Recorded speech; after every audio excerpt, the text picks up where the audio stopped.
Magandang araw sa inyong lahat. Ngayon ay ituturo ko sa inyo ang sikreto ng sampagita. Ito ang sikreto ng sampagita ay lagi itong ginagamit sa mga love spell. Ngunit maaari rin itong gamitin sa mga pampaswerte, lalong-lalo na sa mga pagpapaalis ng mga taong galit sa iyo. Pero ngayon, ang gagamitin ko ito sa love spell. Ituturo ko sa inyo kung paano ko ito ginagawa at kung paano ito gawin. Una, kagaya na lagi kong sinasabi, dapat ay handa ka sa iyong sarili, dapat ay hindi ka stress, dapat ay chill ka lang, at dapat ay wala kang masyadong iniisip. Dapat rin ay kung gagawin mo ito, hindi puno yung iyong isipan, dapat ay maayos ang iyong pag-iisip, at dapat ay hindi ka nagdadalawang isip. Kung mayroon kang kahit katiting na pagdadalawang isip, ay Diyos ko, wag mo na lamang itong gawin dahil magsasayang ka lamang ng iyong oras.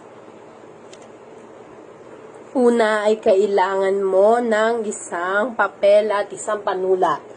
Kahit anong kulay ng papel, kahit anong kulay ng iyong panulat. Sunod ay isusulat mo yung buong pangalan at buong pangalan ng iyong nais at kapanganakan mo. Kapanganakan mo, ngunit pangalan niya ang isusulat natin. Ito pwede ito sa mga girl to girl or boy to boy.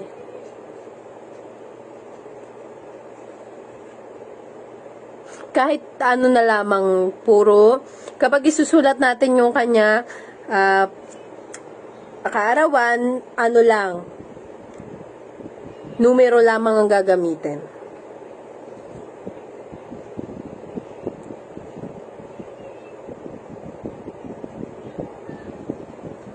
Parang ganyan.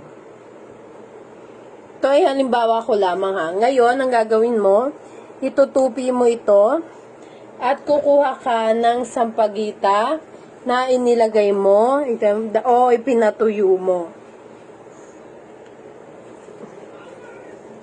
Ngayon, ang gagawin mo, itutupi-tupi mo ito. Itatali mo ito sa sampagita.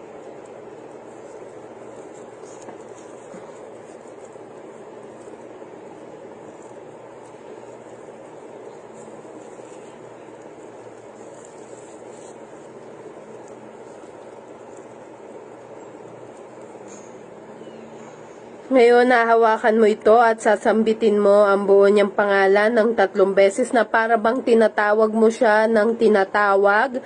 At ang gagawin mo, dapat ito yung nakapikit ka, tatawagin mo siya ng tatawagin at magpapasalamat ka sa mga tutulong sa iyo sa spell na ito.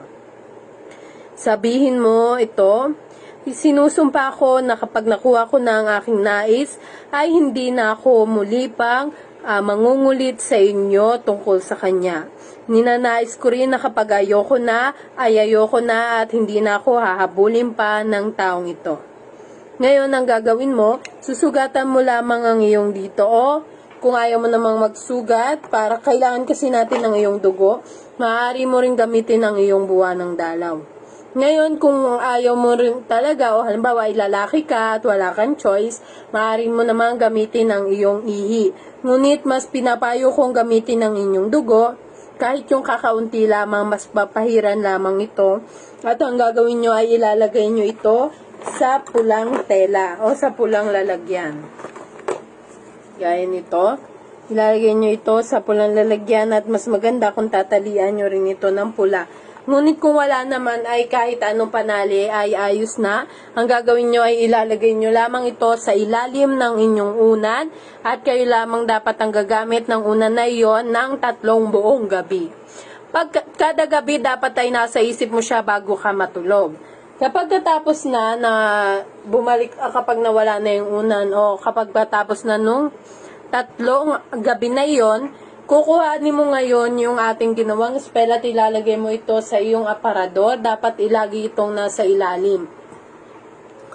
At pagkatapos na naitapos na ang ating spell, kailangan itabi mo ito sa iyong aparador kung saan naroon ang iyong mga gamit at damit At siguraduhin na hindi ito malalaman ng iba. Kung makita man nila ito, ayos lang. Basta dapat ay hindi nila malaman kung ano ito.